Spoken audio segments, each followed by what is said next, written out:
नमस्कार, मैं डॉक्टर चंद्र प्रकाश खारू। हम डिस्कस करने जा रहे हैं BSc part first organic chemistry stereo chemistry unit second. इसमें हमने अभिविन्यास के बारे में बात की थी और सापेक्ष अभिविन्यास या DL capital D capital L नामकरण उसके बारे में डिस्कस किया था। आरएस कॉन्फ़िगरेशन के बारे में बात की थी। निरपेक्ष अभिविन्यास या एब्सोल्यूट कॉन्फ़िगरेशन परम अभिविन्यास के बारे में हमने बात की थी।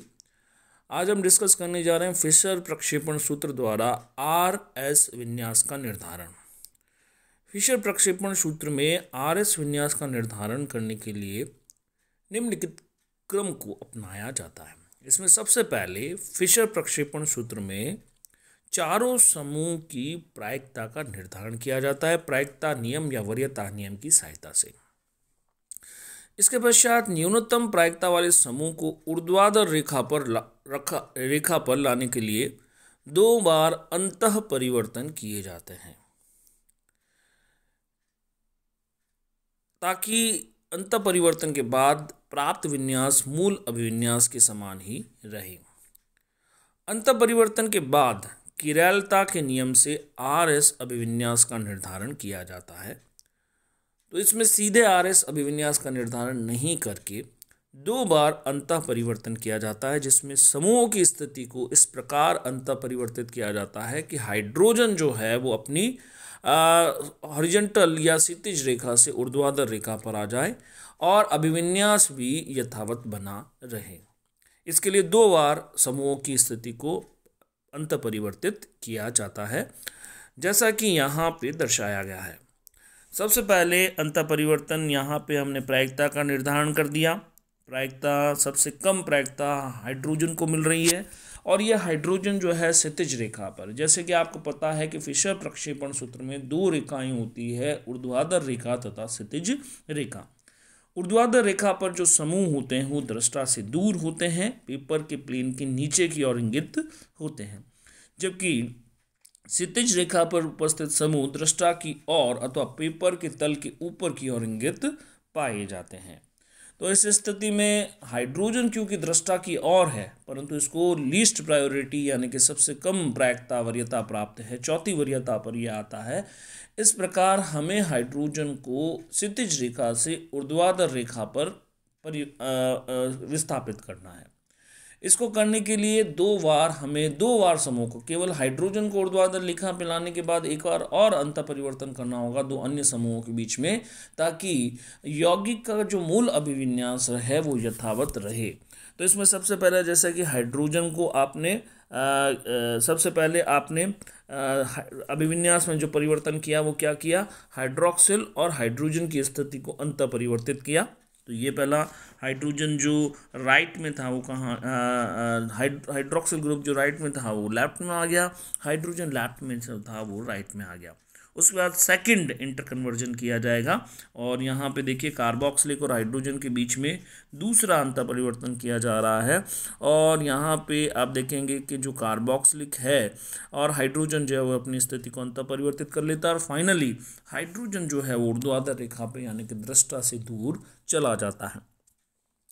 तो इस प्रकार से अब अभिविन्यास का जो निर्धारण होगा, अब आप देखिए हाइड्रोक्सिल को 1, कार्बोक्सिलिक को 2, हाइड्रोक्सिल को कौन सा स्थिति प्रायिकता ली है 1, कार्बोक्सिलिक को 2 और CH2OH ग्रुप को कौन सी प्रायिकता मिली है 3rd। तो इस तरह से आपका क्लॉकवाइज रोटेशन हो रहा है आइस का, इस कारण से यहाँ पे विन्यास जो है वो क्या होगा, आर विन्यास इसको प्राप्त होगा। आर फॉर रेक्टस, रेक्टस यानी दायां या क्लॉकवाइज, इस कारण से इसको अभिविन्यास जो प्राप्त होगा वो कौन सा होगा, आर अभिविन्यास प्राप्त होगा। दूसरा एग्जाम्पल हम फिर फर्दर डिस्कस करते हैं। सेकंड एग्जाम्पल में देखिए आपको दर्शाया गया, अगेन प्रायोरिटी ऑर्डर आपको असाइन करना है। NH2 ग्रुप को फर्स्ट प्रायोरिटी मिली, कार्बोक्सिलिक को सेकंड प्रायोरिटी मिली, 3rd प्रायोरिटी मिथाइल को मिली, 4th प्रायोरिटी हाइड्रोजन को। अब न्यूनतम वरीयता वाला हाइड्रोजन अभी भी क्षैतिज रेखा पर है, इसको आपको कहाँ लाना है, 2 बार अंतः परिवर्तन करके कहाँ लेके आना है, ऊर्ध्वाधर रेखा पर लेके आना है। तो पहला अंतर परिवर्तन आपने क्या किया, हाइड्रोजन और NH2 ग्रुप के बीच में। तो NH2 ग्रुप जो कहाँ था, वो जो लेफ्ट में था वो कहाँ आ गया, राइट में आ गया। अब दूसरा अंतर परिवर्तन आप कोई भी दो समूहों के बीच में कर लीजिए, जैसे आपने मैथिल और हाइड्रोजन के बीच में अंतर परिवर्तन कर दिया, और अब हाइड्रोजन कहाँ आ गया, ऊर्ध्वाधर रेखा पर, यानी दृष्टा से दूर चला गया। अब फाइनली आपको क्या करना है, आपको किरालता नियम की सहायता से आपको अभिविन्यास या कॉन्फ़िगरेशन को असाइन करना है। इसके लिए आपको प्रायोरिटी ऑर्डर सबसे पहले देखना पड़ेगा। फर्स्ट प्रायोरिटी पे कौन सा था, amino NH2 group, second priority पे कार्बोक्सिलिक, थर्ड प्रायोरिटी पे मिथाइल, फोर्थ प्रायोरिटी पे हाइड्रोजन। और ये हाइड्रोजन कहाँ है, hydrogen is present at vertical line, और वर्टिकल लाइन पे होने के कारण ये दृष्टा से दूर, ये पेपर के तल के नीचे उपस्थित है। अब इस स्थिति में अब आपको वरीयता का निर्धारण किरालता नियम से करना है। तो आप first to second, second to third पे जब आप आई को रोटेट करते हैं तो you can see 1 2 and 3 rotation. कौन सा रोटेशन आ रहा है, एंटी क्लॉकवाइज रोटेशन आ रहा है। और हम कहें कि रेक्ट यहाँ पे क्या होगा, सिनिस्टर, सिनिस्टर यानी कि कैपिटल S कॉन्फ़िगरेशन होगा, क्योंकि एंटी क्लॉकवाइज रोटेशन यहाँ पे आपको देखने को मिल रहा है। तो इस प्रकार से कैपिटल S विन्यास यहाँ पे आपको एलानीन के केस में प्राप्त हो जाएगा। नेक्स्ट हम डिस्कस करना है फिशर प्रक्षेपण सूत्र में RS विन्यास का निर्धारण करने के लिए बिना अंतर परिवर्तन भी किया जा सकता है। इस हेतु क्या करना है, आपको सीधे जो भी सूत्र फिशर प्रक्षेपण सूत्र दिया गया है उसमें वरीयता का निर्धारण कीजिए। वरीयता का निर्धारण करने के बाद में किरालता नियम से आइस को रोटेट कीजिए और देखिए कि क्लॉकवाइज रोटेशन आ रहा है या एंटी क्लॉकवाइज रोटेशन आ रहा है। तो क्लॉकवाइज रोटेशन यदि आता है तो कॉन्फ़िगरेशन क्या आता है, R रेक्टस। लेकिन यहाँ पे प्राप्त अभिविन्यास का उल्टा अभिविन्यास जो है वास्तविक अभिविन्यास होगा। तो आप बिना अंतर परिवर्तन किए भी विन्यास को प्राप्त कीजिए और उसका जो उल्टा आ रहा है उसका, जैसे यदि R कॉन्फ़िगरेशन आपको सीधे प्राप्त हो रहा है बिना अंतर परिवर्तन के, तो यौगिक का अभिविन्यास क्या होगा, S होगा। और यदि S अभिविन्यास आपको प्राप्त हो रहा है वरीयता और किरालता नियम से, तो उस स्थिति में आपका S नहीं होकर वास्तविक अभिविन्यास क्या होगा, R होगा। तो इस प्रकार से भी आप जो है सीधे फिशर प्रक्षेपण सूत्र की सहायता से RS विन्यास का निर्धारण भी कर सकते हैं। Retention of configuration, retention of configuration या विन्यास का अप्रतिपन, रिटेंशन ऑफ कॉन्फ़िगरेशन या विन्यास का अप्रतिपन, इसमें क्या है, हम देखते हैं कि वॉल्डन इन्वर्जन हम पढ़ेंगे जिसके अंदर क्या होगा, विन्यास का प्रतिपन होगा। आप विन्यास का अप्रतिपन या विन्यास का प्रतिपन, ये क्या बातें हैं, या रसमीकरण, ये क्या बातें हैं, रिएक्शंस। आपकी अभिक्रिया के दौरान आपका जो क्रियाकारक है और उत्पाद है उसमें विन्यास में किस तरह से परिवर्तन हो रहा है। क्रियाकारक का अभिविन्यास क्या है, प्राप्त उत्पाद का अभिविन्यास क्या है। यदि क्रियाकारक और प्राप्त उत्पाद इन दोनों का अभिविन्यास सेम रहता है, आर है, आर का क्रियाकारक है, आर का उत्पाद है, या एस का क्रियाकारक है, एस का उत्पाद है, तो उसको हम कहेंगे कि रिएक्शन में रिटेंशन ऑफ कॉन्फ़िगरेशन हुआ, विन्यास का अप्रतिपन हुआ, there is no change in configuration. Retention of configuration it means no change in configuration, विन्यास में कोई प्रतिपन का नहीं होना। क्रियाकारक से उत्पाद निर्माण हो रहा है, विन्यास में कोई परिवर्तन नहीं हो रहा है, it is called retention of configuration, विन्यास का अप्रतिपन। तो विन्यास का अप्रतिपन यदि हमें देखना है तो हम देखते हैं कि it is found in SNI reaction. आपने SNI, अब क्या है, कौन सी अभिक्रिया, आप अल्कोहल की अभिक्रिया थायोनिल क्लोराइड से कराते हो, it is very well non reaction. आपको ये रिएक्शन आपने अल्कोहल की अभिक्रियाएँ जब पढ़ी थी, अल्किल 12th के अंदर आपके अल्काइल हैलाइड था, अल्कोहल भी था, तो वहाँ पे आपने रिएक्शन पढ़ी थी। और आपको याद होगा कि आपने जब रिएक्शन पढ़ी थी तो कई सारी अभिक्रियाएँ जो है PCl3 से अभिक्रिया है, PCl5 से अभिक्रिया है, ये सारी रिएक्शंस आपने पढ़ी थी अल्कोहल की। उसमें से ही एक अभिक्रिया थी अल्कोहल से एल्किल क्लोराइड फॉर्मेशन की थायोनिल क्लोराइड से अभिक्रिया द्वारा, जिसे आप डार्जन प्रक्रम भी कहते हैं।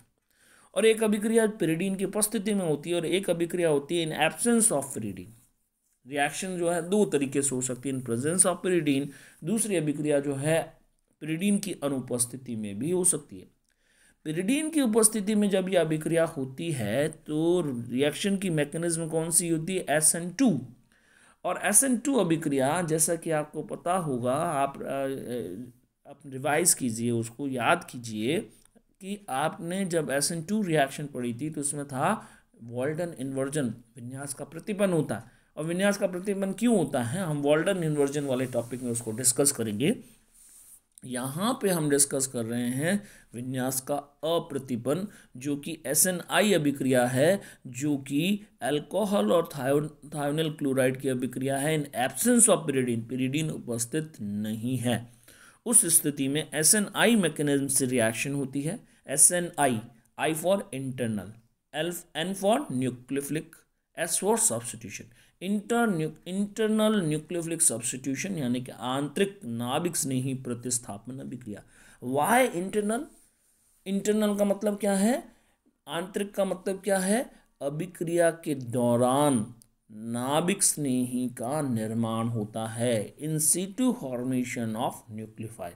इन सीटू फॉर्मेशन ऑफ न्यूक्लियोफाइल होने के कारण यहाँ पे इसे SNI, internal nucleophilic substitution reaction इसे कहा जाता है। तो ये अभिक्रिया क्या है, आप देखिए, मैं यहाँ पे आपको पॉइंट आउट करके बता रहा हूँ। अल्कोहल है, अल्कोहल अभिक्रिया थायोनिल क्लोराइड से, which mechanism is followed, SNI, internal nucleophilic substitution in absence of pyridine. You should know it is reaction in absence of pyridine. Pyridine is not present. Pyridine present, अगर pyridine है, reaction will follow SN2 path। अभिक्रिया में क्या, अभिक्रिया किस path को follow करेगी, SN2। But reaction में यदि pyridine नहीं है, reaction will follow SNI path. कौन सी अभिक्रिया होगी, कौन सी मैकेनिज्म होगी, इंटरनल न्यूक्लियोफिलिक सब्स्टिट्यूशन, आंतरिक नाभिक स्नेही प्रतिस्थापन अभिक्रिया। तो इस अभिक्रिया में आपको क्या प्राप्त होता है, एल्किल क्लोराइड। अगर R अभिविन्यास है तो प्रोडक्ट में भी R अभिविन्यास होगा। तो इस तरह से अभिक्रिया के अंदर जो है क्रियाकारक और उत्पाद का विन्यास सेम रहता है। इस कारण से इसे रिटेंशन ऑफ कॉन्फिगरेशन, विन्यास का अप्रतिपन कहा जाता है। मैकेनिज्म यदि हम देखें तो reaction mechanism, alcohol thionyl chloride से अभिक्रिया करता है और यहाँ पे ऑक्सीजन जब इसके ऊपर अटैक करता है, क्लोरीन जो है वो क्लोराइड के रूप में एलिमिनेट हो जाता है रिएक्शन में, देखिए। फिर सल्फर डाइऑक्साइड एलिमिनेट होती है और Cl, यहाँ पर भी क्लोराइड जो है वो अलग होता है, Cl-। अब ये क्लोराइड जो है अब यहीं से फ्रंट से ही अटैक कर देता है, जिस साइड से सल्फर डाइऑक्साइड एलिमिनेट हो रही है उसी साइड से क्लोराइड अटैक कर देता है। इस कारण से रिटेंशन ऑफ कॉन्फिगरेशन होता है। और क्लोराइड अभिक्रिया के दौरान बन रहा है, इन सीटू बन रहा है, अभिक्रिया मिश्रण में बन रहा है। इस कारण से इसे आप क्या कहते हो, इंटरनल न्यूक्लियोफिलिक सब्स्टिट्यूशन रिएक्शन कहते हो। I think it is clear. विन्यास का अप्रतिपन क्या है और इसे विन्यास का अप्रतिपन या रिटेंशन ऑफ कॉन्फिगरेशन क्यों कहा जाता है, SNI मैकेनिज्म क्या है।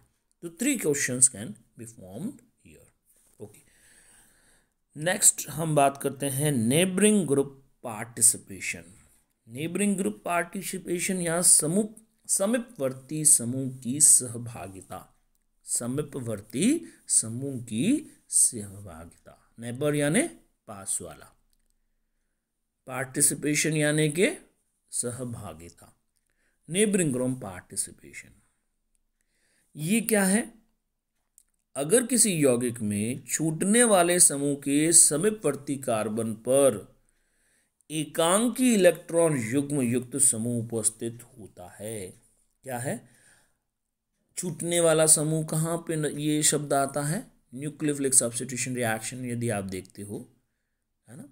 तो उस स्थिति में अपन बात करते हैं कि अटैक SN1 SN2 रिएक्शन आपने पढ़ी है, तो it is kind of SN1 SN2 reaction. It is simple nucleophilic substitution reaction, नाभिक स्नेही प्रतिस्थापन अभिक्रिया, जो कि हमने हमारी फर्स्ट यूनिट के अंदर भी पढ़ी है अगर ध्यान से। तो ये अगर आपको यहाँ पे आपको रिलेट नहीं कर पा रहे हैं तो first go for nucleophilic substitution reactions.